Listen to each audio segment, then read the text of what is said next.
Hey everyone, and welcome. I think it's pretty safe to say that I can sum up not only our capital markets outlook, but just about everybody else's in one word. And say it with me, it's trade. Of course, since the imposition of the first U.S. tariffs, as we all know, trade has fallen and GDP has fallen alongside of it in much of the developed world, and central banks have reacted to try to offset that weakness. Now, one thing that I should point out is that the success in finding some level of balance is going to depend upon two ingredients. One, the respective trade sensitivity of a country or region, and secondly, the effectiveness of their policy in combating that weakness. Regardless, as we look into next year, we expect GDP will be weaker than this year. But country by country, it's going to vary based upon those two factors. Now, one country that has largely stayed above the fray thus far is the United States, in part because of lower trade sensitivity, but also because of the massive fiscal stimulus injection that was put in place. Now, for some time, we've talked about the world's reality being the U.S.'s risk. Well, I think more recently it's become the U.S.'s reality as well. Indeed, PMI has fallen below the all-important 50 for 2 consecutive months. Now, why does that matter? What we know about falling PMI is it relates to falling GDP and falling financial market performance. So if I step back and try to think about this challenged GDP and market environment and dimension it, this is the way I'd probably say it. First, let's imagine our base case is a protracted downturn. And that means that growth continues to weaken, in many cases to below trend, meaning financial markets performance is also equally challenged. Now, there is an upside, if you can call it an upside. It's a muddle-through, where trade impacts are largely benign, central banks continue to be highly accommodative, and market performance is solid, if unspectacular. Now, there's also a downside case, and that relates to the idea that the weakness in manufacturing eventually flows through to labor and investment, and then things get quite challenging.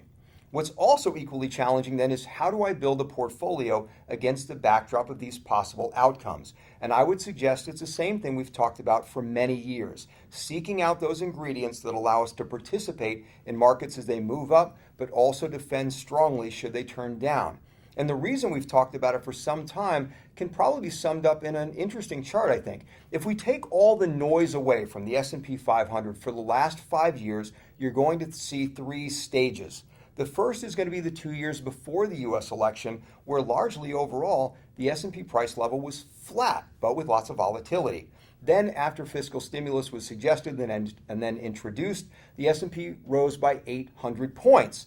But as that fiscal stimulus effect waned, since then, January of 2018 to now, the S&P has largely been flat in price performance, and again with a great deal of volatility. So the suggestion then and the suggestion now is to combat that with ingredients that allow us to participate in both outcomes. One, a strong market where we can be present, and in a difficult market where we can defend. Now, I love the idea of discussing growth versus value and large cap versus small cap and U.S. versus international, but I'd rather us focus on things like quality and profitability and strong cash flow generation, regardless of what area of the world or what style or what capitalization that company falls within. Also, outside of the equity world, I'd like to use high yield as another form of equity de-risk. Now, we've spoken about this before, and here's the reason. We expect equity returns to be in the mid-single digits over the next 5 years. And as we woke up this morning, high yield to worst was around that same level. And why does that matter? As this chart shows, over the coming 5 years, regardless of where you start, whatever your yield to worst is, that is most likely going to be pretty close to your average annual total return.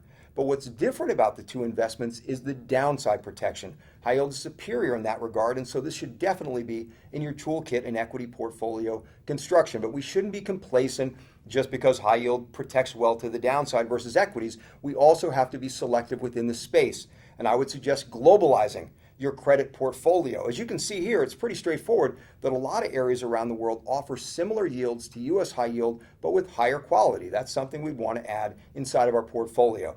And on a more straightforward level, fixed income and the role of income, it's still the same suggestion, which is a credit barbell, taking the aforementioned high yield and blending it with high grade bonds. As you can see here, the yield that it offers relative to high yield is pretty high relative to history.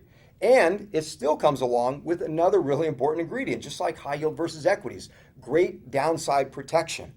Look, I think it's really important to note that these ingredients, as much as we talk about them, are incredibly important. and worth you spending your time to get comfortable with them and consider involving them in your portfolio construction discussions. Look, when your upside case is muddle-through, it's pretty clear that we have to be smart in the ingredients that we choose and the combinations of ingredients that we deploy toward client portfolio outcomes. As always, it's been a pleasure to be with you this quarter, and I look forward to talking more and more about this as we go ahead. Thanks again.